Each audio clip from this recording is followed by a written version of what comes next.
اعوذ باللہ من الشیطان الرجیم بسم اللہ الرحمن الرحیم۔ اب اس کے بعد وہ جو مرکز تھا وہاں پر، چونکہ بنی اسرائیل کی تاریخ کا وہ مرکز رہا ہے، حضرت سلیمان علیہ السلام نے اس کو تعبیر کیا تھا، تو اب ان کی تاریخ کا حوالہ شروع ہو رہا ہے۔ وآتینا موسیٰ الکتاب، اور ہم نے موسیٰ کو کتاب دی تھی یعنی تورات۔ وجعلناہ ھدی لبنی اسرائیل، اور ہم نے اسے بنایا تھا ہدایت نامہ، رہنمائی بنی اسرائیل کے لیے۔ وہ ھدی للناس اس معنی میں نہیں تھی کہ تمام نوع انسانی کے لیے ہو، بلکہ وہ در حقیقت بنی اسرائیل کے لیے ہدایت نامہ۔ وجعلناہ ھدی لبنی اسرائیل اللہ تتخذوا من دونی وکیلا، اور اس کی تعلیم کا لب لباب اور خلاصہ، توحید کا اصل جو جوہر ہے، مغز ہے، وہ کیا ہے؟ اللہ کے سوا کسی کو کارساز نہ سمجھو، مت پکڑو کسی اور کو میرے سوا کارساز، کسی پر تمہارا بھروسہ، کسی پر توکل نہ ہو میرے سوا۔ یہ توحید کا لب لباب ہے اور خلاصہ ہے۔ ذریۃ من حملنا مع نوح، اے وہ لوگوں جو اولاد ہو ان کی جن کو ہم نے اٹھایا تھا نوح کے ساتھ، سوار کیا تھا کشتی میں نوح کے ساتھ۔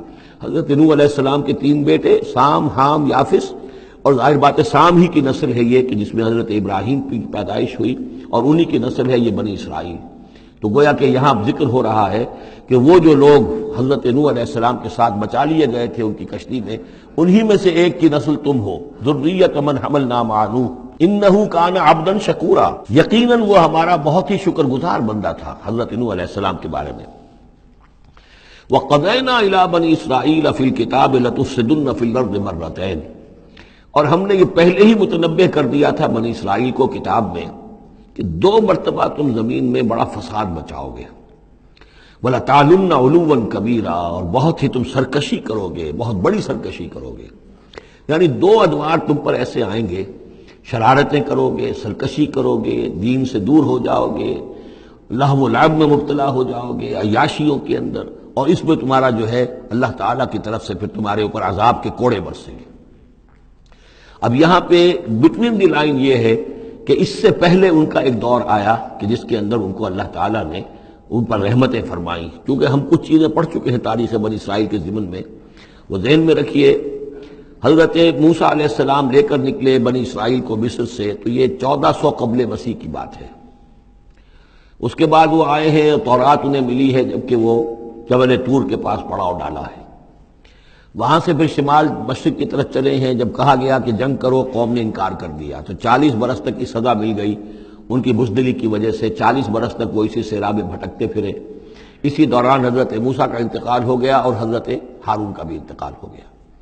لیکن پھر صحرا میں جو نسل پیدا ہوئی وہ پلی بڑھی، وہ ہمت والی تھی، مشقت دیکھی ہوئی تھی اس نے پھر جنگ کی اور جہاد کیا۔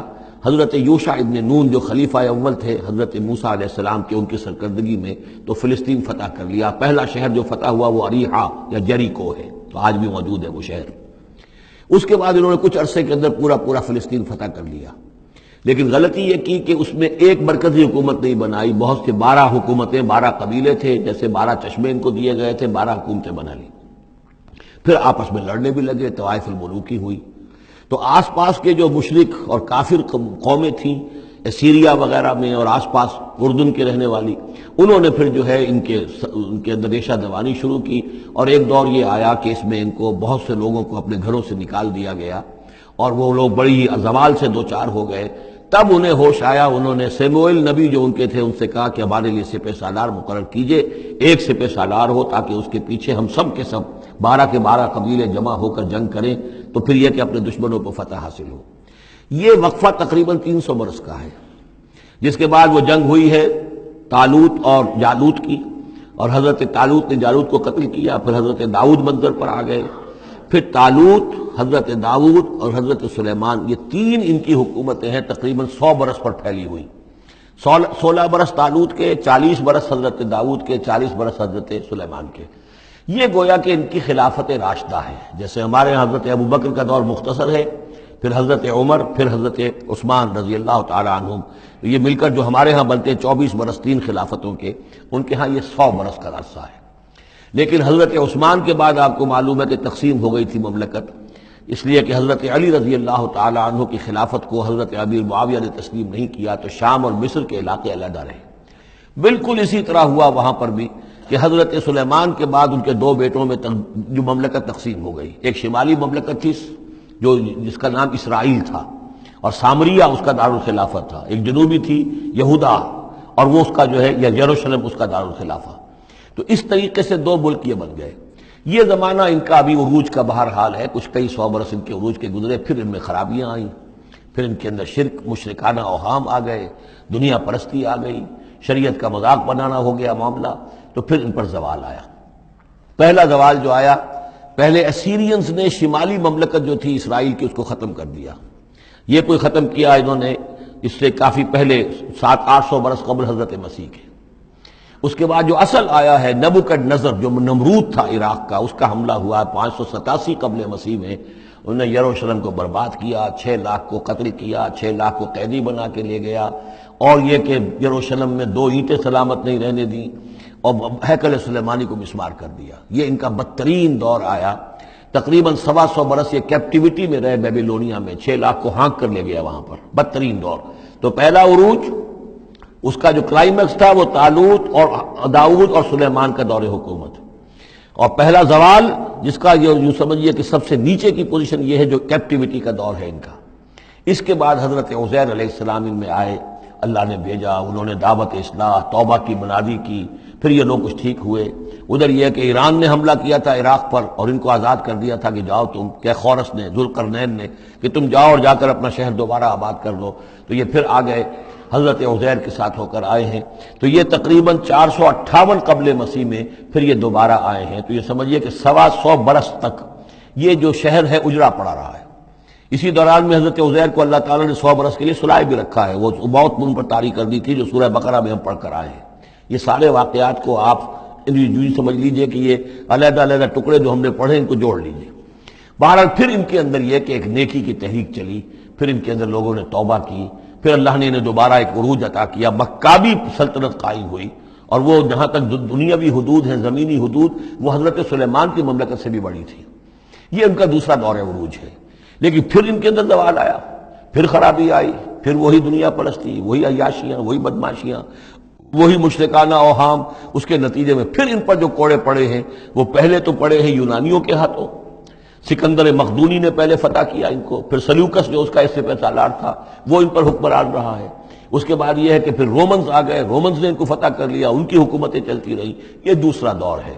اس دور میں پھر یہ ہے کہ رومن ہی کے ہاتھوں سن 70 عیسوی میں دوبارہ یروشلم تباہ و برباد ہوا. 1,33,000 یہودی ایک دن میں قتل کیے. پھر دوبارہ وہ ٹیمپل یا ہیکل سلیمانی جو دوبارہ تعمیر کر لیا تھا حضرت عزیر کے بعد، پھر وہ مسمار کر دیا گیا، اور وہ آج تک مسمار پڑا ہوا ہے. اور گویا کہ حضور صلی اللہ علیہ وسلم کی بعثت کے وقت 500 برس ہو چکے تھے اس کو مسمار ہوئے ہوئے. سن 70 عیسوی میں وہ مسمار ہوا، اور 571 میں حضور کی پیدائش ہے. یعنی آپ کی پیدائش بھی پورے 500 برس بعد ہوئی ہے، جبکہ یہ رومیوں کے ہاتھوں ہیکل سلیمانی تباہ و برباد کر دیا گیا تھا. یروشلم میں پھر کوئی متنفس نہیں رہا. لیکن یہ کہ بعد میں جو ہے اس کے اندر ان کو یہاں سے نکال باہر کیا گیا، ان کا ڈائسپورا شروع ہو گیا.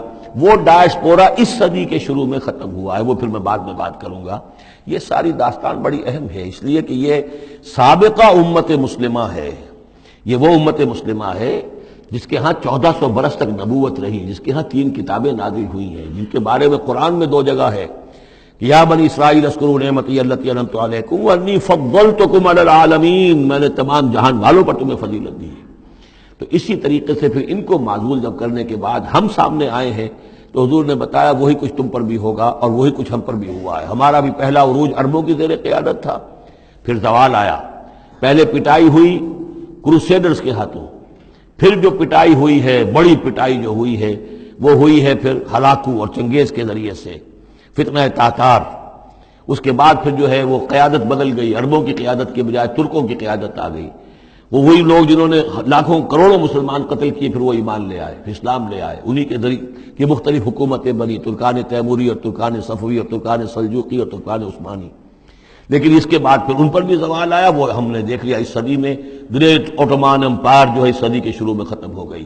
اور ہم پر بھی جو دوسرا جو دور آیا عذاب کا وہ یورپ کی قوموں کے ذریعے سے آیا. کہیں انگریز آ گئے، کہیں فرانسیسی آ گئے، کہیں اطالوی آ گئے، کہیں اسپینیئرز آ گئے، کہیں ڈچ آ گئے. تو جیسے کہ یہودیوں پر بھی دوسرا عذاب جو آیا تھا وہ گریکس اور رومنز کے ہاتھوں اسی طریقے سے مسلمانوں پر بھی دوسرا زوال کا دور جو آیا ہے وہ یورپین کولونیل پاورز کے ہاتھوں آیا۔